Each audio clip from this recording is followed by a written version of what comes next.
शासनाला मागणी आहे की आता पुणे ते कोल्हापूर 7 ते 9 तास त्या ठिकाणी लागतात।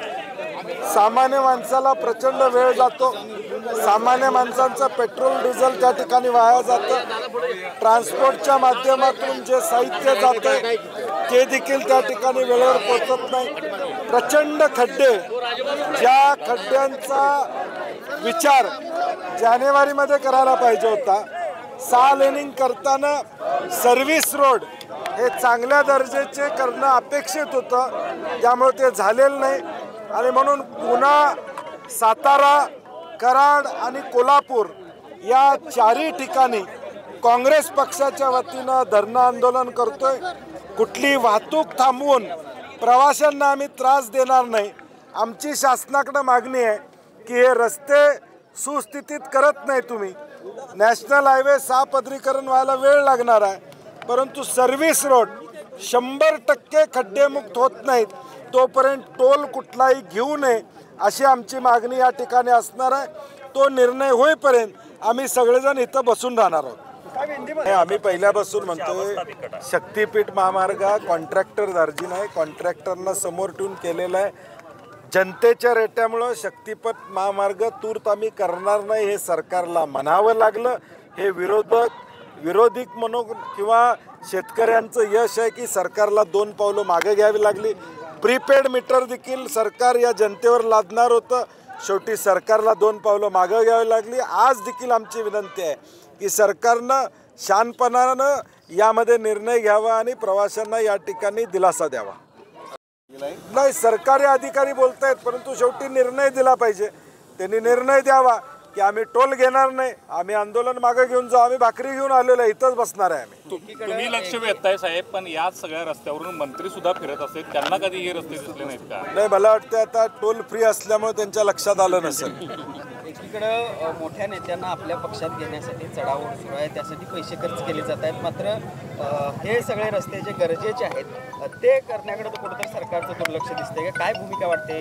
नॅशनल हायवेची आकडेवारी बघितली तर दररोज साधारणपणे 450 लोकांचा मृत्यू या देशामध्ये या ठिकाणी होतो। 50% त्यातले मृत्यू हे गोल्डन आवरमध्ये मेडिकल ट्रीटमेंट न मिळाल्यामुळे होतात अशी वास्तवता आहे। आणि म्हणून अजून देखील हा क्वाड्रिलॅटरल ट्रँगल आहे, हा प्रचंड जुना हायवे आहे। आज या हायवेची देखील दुरावस्था आहे। सरकारच्या प्रायोरिटीज वेगळ्या आहेत, लोकांसाठी हे सरकार नाही आहे, स्वतःसाठी हे सरकार आहे, हे या सगळ्या कृतीतून दिसून येते। कुठून कुठपर्यंत सुरू आहे हे आंदोलन? आता पुण्यापासून सातारा, कराड, कोल्हापूर या सगळीकडे आहे।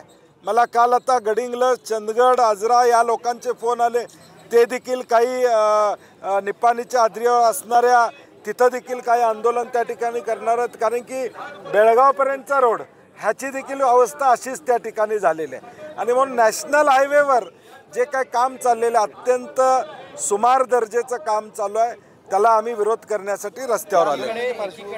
ये नेशनल हाईवे का जो काम काफ़ी साल से चल रहा है, ये नेशनल हाईवे 4 लेन का 6 लेन करने का काम शुरू है।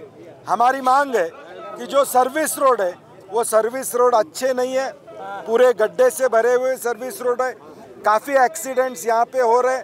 आज पूना से कोल्हापुर आने के लिए 7 से 9 घंटे लग रहे। लोगों को इसकी परेशानी है, ट्रांसपोर्ट गुड्स को इसकी परेशानी है।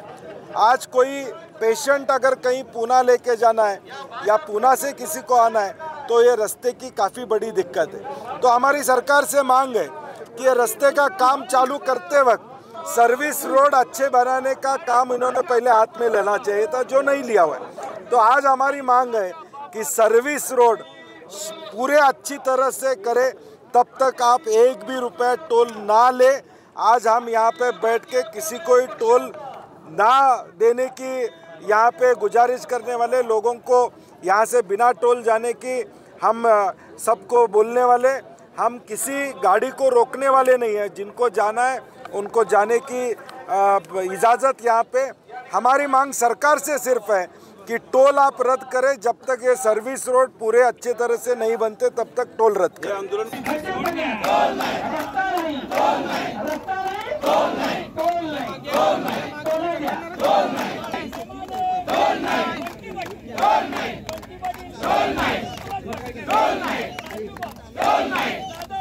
All night.